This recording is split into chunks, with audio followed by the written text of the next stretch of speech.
Salutations à tout le monde, quel plaisir d'être ici avec vous pour vous parler d'un sujet que je trouve vraiment intéressant. Je m'appelle Rodelin Georges, je suis philosophe. Euh, je suis très content d'être ici pour parler d'un thème que je trouve vraiment intéressant, l'éducation.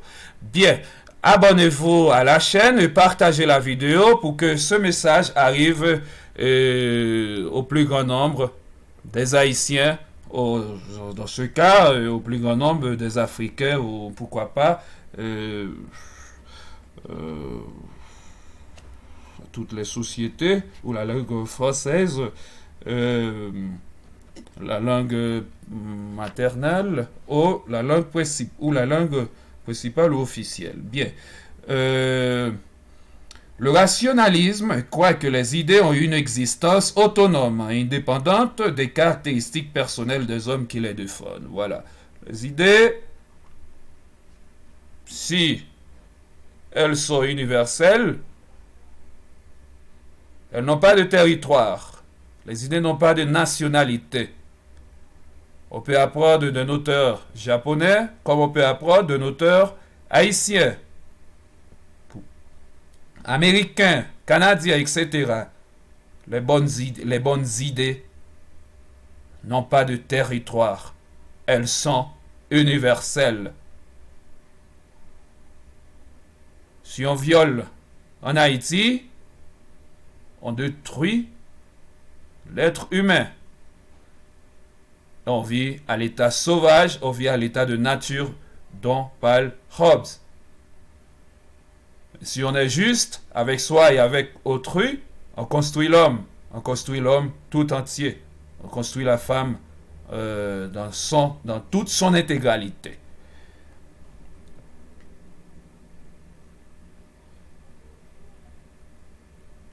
Dans une optique rationaliste, un maître est un maître, non pas à cause de sa force ou de sa puissance, mais à cause uniquement de sa valeur de penser, de juger le monde.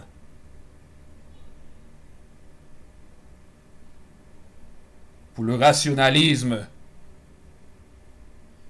la culture dépend des hommes, de leur capacité à penser, à raisonner, à discuter, à critiquer, à connaître, à apprendre, ainsi à progresser.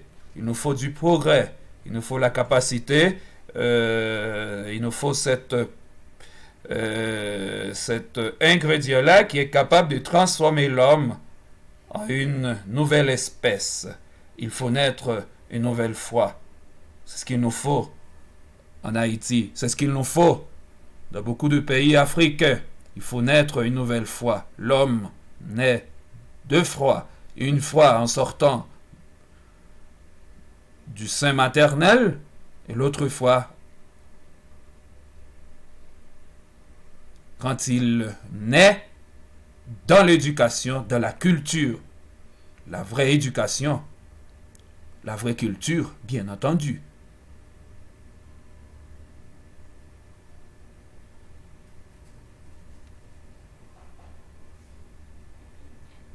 Notre société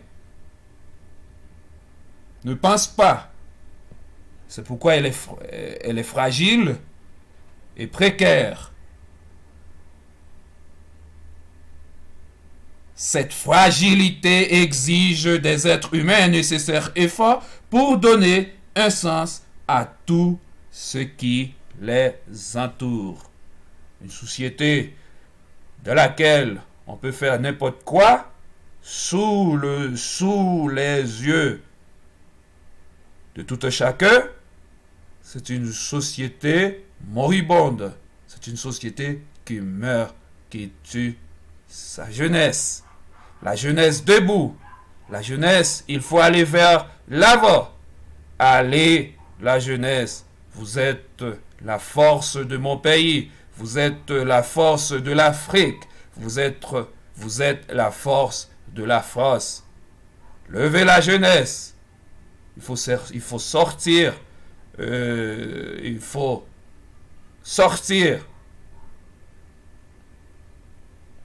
de la noblesse des idées vaines pour aller vers la noblesse des idées constructives qui construit l'homme noir dans son ensemble et qui construit l'homme blanc dans son ensemble. Et comme dit Fanon, le noir n'est pas, le blanc n'est pas. La couleur, ce mythe racial n'est rien. C'est une grosse bêtise humaine. L'homme n'est pas une couleur. L'homme, c'est sa capacité à penser, à vivre autrement, à construire un monde juste pour tout et chacun. Pour l'homme blanc et pour l'homme noir. Pour la femme blanche et pour la femme noire. On peut se cohabiter en Haïti, en Afrique, en France, aux États-Unis, au Canada. Il faut savoir construire ensemble notre monde, le monde d'après le coronavirus. Cette misère de la pensée, il faut savoir et la chasser à travers la connaissance. La connaissance vaut l'or. La connaissance construit l'homme. La méconnaissance détruit l'homme.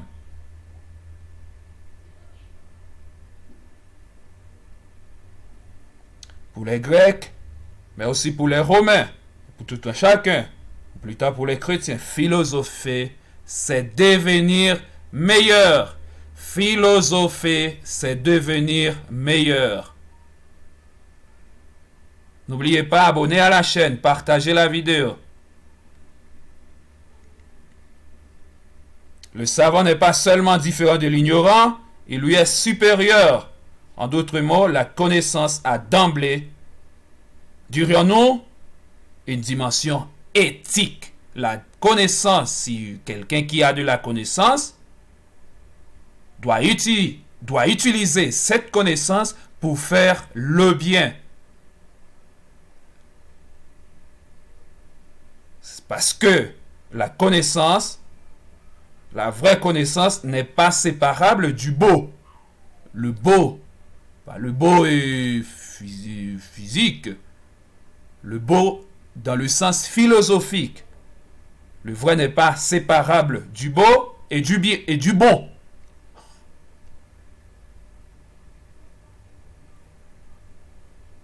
Vin nouveau, outre neuve.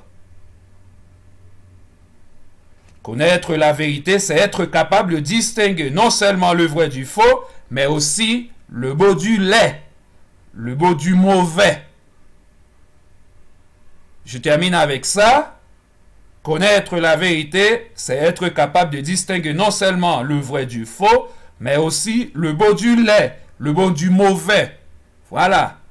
Je suis content et partager la vidéo. J'ai d'autres vidéos sur la chaîne. Abonnez-vous.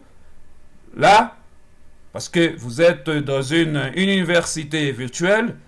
Là, je vais former la pensée haïtienne avec en toute humilité. Parce que je pourrais prendre ce temps pour faire autre chose. Mais je suis là pour faire des vidéos, pour apporter un grain de sel à notre humanité, à l'humanité haïtienne, à l'humanité africaine, à l'humanité mondiale tout entière. Mon cœur pleure, mon cœur pleure. De mon cœur, il pleut pour l'homme et la femme haïtiens, pour l'homme et la femme africains. On peut faire mieux les choses, on peut transformer notre monde. Il faut apprendre des grands. On a de grands hommes africains, on a de grandes femmes africaines, on a de grands hommes blancs, occidentaux, on a de grandes femmes occidentales. Il faut apprendre d'eux pour devenir meilleur. Ce qui construit l'homme, ce qui invite l'homme à naître une nouvelle fois.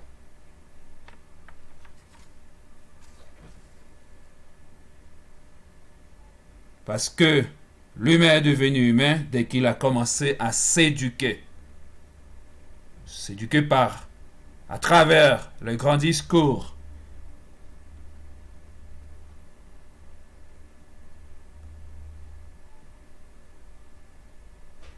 Parce que, enfin, ce qu'on appelle l'homonisation est impossible sans éducation. L'homme nouveau est impossible sans l'éducation. À la différence de l'animal, l'être humain doit en quelque sorte naître deux fois. Il naît d'abord une fois comme animal, c'est-à-dire comme un être naturel, qui ne pense pas, qui n'agit pas pour transformer le monde. Il subit la vie, mais il doit naître une seconde fois comme humain, c'est-à-dire comme un être de culture. Cette seconde nature, cette seconde naissance est justement rendue possible par l'éducation qui assure ainsi le passage et jusqu'à un certain point la rupture entre la nature et la culture. L'homme est un animal raisonnable, un animal politique, un homo faber, comme dit Aristote. Ciao.